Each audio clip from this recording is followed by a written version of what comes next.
Bonjour André Tricot. Bonjour Claude Tran. Tu es professeur des universités à l'ESP de Toulouse et chercheur au laboratoire Cognition, Langue, Langage et Ergonomie du CNRS. Quel est ton objet de recherche? Alors je travaille d'une part sur les apprentissages humains, quand ils fonctionnent et quand ils ne fonctionnent pas bien. L'apprentissage normal, l'apprentissage avec les difficultés, que ces difficultés soient d'origine pathologique ou non. Et par ailleurs, je travaille dans le domaine de la recherche d'informations, comment les humains recherchent des informations sur le web ou dans des livres ou dans d'autres supports. Voilà les deux grands domaines dans lesquels je recherche. Le point commun entre les deux, c'est comment les humains interagissent avec des supports, et en particulier quand ces supports relèvent des technologies, de l'information et de la communication. Et depuis combien de temps tu travailles sur ce sujet? Depuis que je suis étudiant, c'est-à-dire... Oh, je ne t'avais pas poser la question en termes de date. Depuis 27 ans. 27. Tu viens d'intervenir à Bayonne, au Forum des pratiques numériques pour l'éducation, donc EIDOS 64. Quel sujet tu as choisi de traiter dans ton intervention? Alors, j'ai abordé le sujet de l'innovation pédagogique selon une approche mythe et réalité. Une approche mythe et réalité, c'est quelque chose qu'on a développé collectivement sur plusieurs thèmes, ici sur l'innovation pédagogique. Ça consiste simplement à essayer de détecter des mythes, c'est-à-dire des affirmations qui semblent aller de soi, qui sont souvent reprises par des responsables, par des formateurs, par des inspecteurs, par des enseignants, par des journalistes, par tout le monde. Hein. L'idée, c'est un mythe, c'est ça, c'est vraiment quelque chose que toute une communauté partage. Un mythe, c'est quelque chose qui est généralement accompagné de « tout le monde sait bien que ». Et ce qu'on essaye de faire, c'est de confronter un mythe à l'état actuel des connaissances en recherche. Bon, alors tu as choisi tout un ensemble de mythes. Quels étaient ces mythes que tu as choisis? Alors ce matin, j'ai abordé peut-être les mythes les plus célèbres dans le domaine de l'éducation. Par exemple, les élèves apprennent mieux quand ils sont actifs, les élèves apprennent mieux quand ils découvrent par eux-mêmes, le numérique permet d'innover en pédagogie. Voilà, un autre, c'était la pédagogie par projet donne du sens aux apprentissages. Voilà, et le plus connu d'entre eux, c'est sur le numérique et les jeunes. Voilà, c'est ça, les fameux digital natives, les enfants puis les adolescents qui ont grandi avec le numérique apprennent différemment, comme si le cerveau de l'espèce humaine s'était subitement modifié en 10 ans, alors qu'il a mis à peu près 200 000 ans pour évoluer. Donc voilà, c'est le genre on pourrait appeler ça des poncifs aussi. Voilà, donc j'essaie de faire un petit peu comme Bouvard et Pécuchet avaient subi avec Flaubert. C'est un petit peu la même... En fait, tu les as déconstruits, ces mythes. Oui, c'était ça ton objectif, déconstruire ces mythes. Oui. Alors moi, je vais te proposer un petit exercice, c'est de choisir un de ces mythes et de nous montrer assez rapidement, parce qu'on va essayer de... Je ne veux pas te refaire faire ta conférence, bien évidemment, mais essayer de voir comment tu déconstruis un mythe et lequel tu pourrais choisir. Oui, là par exemple celui des apprentissages actifs, hein, les élèves doivent être acteurs de leurs apprentissages, doivent être actifs pour apprendre, ou il faut les mettre en activité pour apprendre, qui est un mythe qui est très difficile à déconstruire, tellement cette idée est forte, tellement cette idée est importante, et j'allais dire tellement cette idée est légitime. Hein. C'est-à-dire que quand on essaye de déconstruire un mythe, ça ne veut pas dire le démonter, hein. Ça ne veut pas dire que c'est faux. Oui, ça veut juste essayer de voir un petit peu comment ça fonctionne, de quoi c'est constitué, dans quelles conditions ça améliore les apprentissages des élèves et dans quelles conditions ça ne les améliore pas.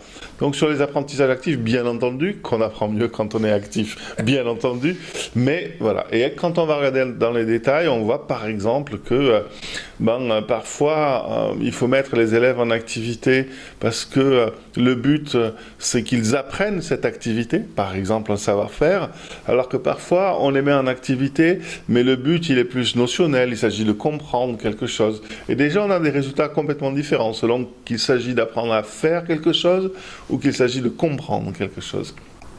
Les mettre en activité, il y a aussi toute une littérature scientifique, vraiment une littérature pléthorique sur les mettre en activité physique, c'est-à-dire leur faire faire quelque chose avec leurs mains, avec leurs jambes, ou les mettre en activité cognitive, c'est-à-dire les faire réfléchir, les faire se poser des questions, les faire produire des hypothèses, les faire produire des inférences. Et voilà, 2 exemples de façon d'interroger la littérature sur les apprentissages actifs qui permet de nuancer, de donner un tableau nuancé et je crois porteur d'innovation, d'apprentissage, de plaisir d'enseigner, etc. Parce que on n'a pas une espèce de diktat. Il faut que les élèves soient actifs, mais plutôt, vous avez ça à enseigner, cette connaissance, c'est un savoir, c'est un savoir-faire, vous avez tant de temps pour l'enseigner, vos élèves, ils sont déjà avancés sur cet apprentissage ou ils ne sont pas déjà avancés. Voilà. Il y a un certain nombre de paramètres et finalement c'est en fonction des paramètres particuliers de la situation que moi, comme enseignant, je vais construire une situation qui va être originale, qui va être inédite.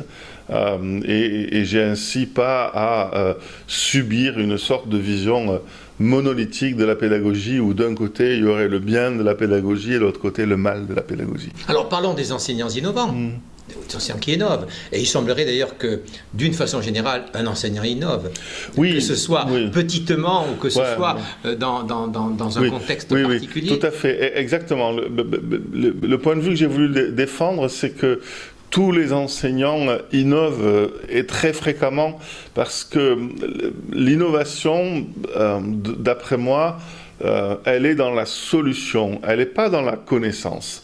C'est-à-dire que innover, c'est concevoir une situation d'enseignement qui est inédite, qui est originale. Et ça, on le fait tout le temps parce que quand on est enseignant, on a tous vécu cette situation d'enseignement qui a très bien marché l'an dernier avec mes élèves, et cette année, avec d'autres élèves, ça ne marche pas. Et donc, innover, c'est ça, c'est de dire, finalement, la réplication à l'identique dans l'enseignement, ça ne fonctionne pas, et on est tout le temps en train d'essayer de chercher de nouvelles solutions, mais une nouvelle solution, c'est toujours aujourd'hui, mardi après-midi, de 15h à 16h, avec mes élèves de 4e, sur telle notion de géométrie, je dois concevoir quelque chose d'original.